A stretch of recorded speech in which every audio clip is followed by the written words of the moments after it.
మా అందరి అభిరుచులకి ఏకైక ఎంపిక మానేపల్లి జ్యువెలర్స్. తరతరాలుగా తరగని స్వర్ణ బంధాలు మన మానేపల్లి జ్యువెలర్స్.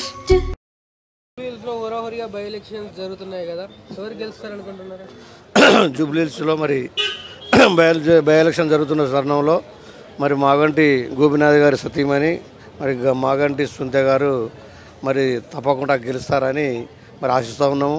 మేము కూడా డోర్ టు డోరు మరి గత వారం రోజుల నుండి తిరుగుతున్నాం కాబట్టి మరి ప్రజల నుండి మొదటగా మహిళల నుండి స్పందన బాగుంది కాబట్టి ఆమె గెలుపు దాదాపుగా ఖరారైనట్లే మరి ప్రజలు చెప్తా ఉన్నారు. టఫ్ ఫైట్ అంటున్నారు. కాంగ్రెస్ వాళ్ళు కూడా మేమే గెలుస్తామంటున్నారు కానీ మరి గెలుపు మాత్రం సునీత గారికి సునాయాసంగా ఉందని చెప్పని కూడా మా యొక్క తిరుగును బట్టి తెలుస్తామన్నమాట. బీసీ ఓట్లు ముస్లిం ఓట్లు వన్ సైడ్గా కాంగ్రెస్ పార్టీ కానీ టాక్ నడుస్తుంది నిజమా?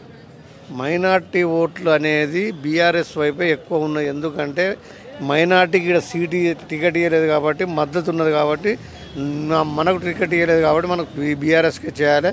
మనకు కేసీఆర్ గారు మరి ఎన్నో మరి మనకు రంజాన్ వేళలా కానీ మరి కళ్యాణ ఈద్ ముబారక్ ఇవన్నీ చేసింది కాబట్టి కేసీఆర్ వైపే ఎక్కువ ముస్లిమ్స్ ఉన్నారని కూడా నేను చెప్పదలుచున్నాను. ఇప్పుడు నవీన్ యాదవ్ ఆల్రెడీ గతంలో ఒకసారి ఓడిపోయారు. ఇప్పుడు గెలిచే ఛాన్స్ ఏమన్నా ఉందా? గతంలో కాంగ్రెస్ పార్టీపై చాలా వ్యతిరేకత ఉంది కదా. గతంలో 2 సార్లు ఓడిపోయాడు. ఒకసారి ఇండిపెండెంట్గా, ఒకసారి ఎంఐఎం పార్టీతోని. ఈసారి కాంగ్రెస్ అభ్యర్థిగా పోటీ చేస్తూ ఉన్నాడు.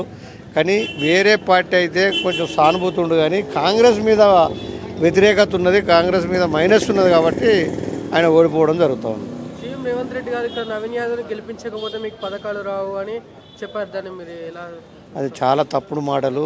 పథకాలు అనేటివి ఒకసారి ప్రకటిస్తే మరి ఆ రోజు వైఎస్ రాజశేఖర గారు పెట్టిన పథకాలు మరి కేసీఆర్ గారు కూడా అమలు చేసిండు. మరి అదే ఈయన కూడా అమలు కొన్ని చేస్తున్నాడు, కొన్ని తీసేసిండు. కాబట్టి పెట్టిన పథకాలు తీసేస్తే ప్రజలు బీఆర్ఎస్ని గెలిపిస్తేనే 3 బస్ 200 యూనిట్స్ కరెంట్ ఉండదు అంటున్నారు కదా. అదేం జరగదు.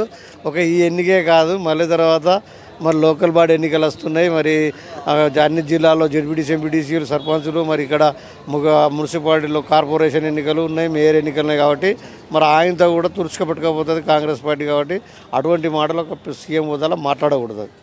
సార్, నవీన్ యాదవ్కి చాలామంది మద్దతు వస్తుంది అంటున్నారు, నిజమేనా? నవీన్ యాదవ్ మద్దతు వస్తున్న మాట వాస్తవమే కావచ్చు కానీ కాంగ్రెస్ పార్టీ మీద వ్యతిరేకత మీద ఓడిపోతున్నాడు ఆయన. సో ఇప్పుడు బీఆర్ఎస్ హైదరాబాద్లో ముందులానే ఉందంటారా? ఎందుకన్నా అంటే ప్రజలు గతంలో టౌన్లో జరిగిన సాధారణ ఎన్నికల కన్నా ఇప్పుడు ఉప ఎన్నికే ఎక్కువ శాతం వ్యతిరేకత వచ్చింది కాబట్టి తప్పకుండా గెలుస్తుందని చెప్పి కాంగ్రెస్ పార్టీ గెలిస్తే ఇక్కడ ఎలాంటి అభివృద్ధి చూడవచ్చు? ఒకవేళ కాంగ్రెస్ పార్టీ గెలిస్తే నవీన్ యాదవ్ వారి యొక్క అనుచరులు ఈడ విద్వాంసం సృష్టిస్తారు. మరి గెలవనియొద్దని చెప్పని కూడా చాలామంది ప్రజలు అంటూ ఉన్నారు. మొత్తానికి అయితే జూబ్లీహిల్స్ గడ్డ మీద ఎవరి జెండా ఎగర? గులాబీ జెండా, Sunitha, car, KCR. Okay sir, thank you.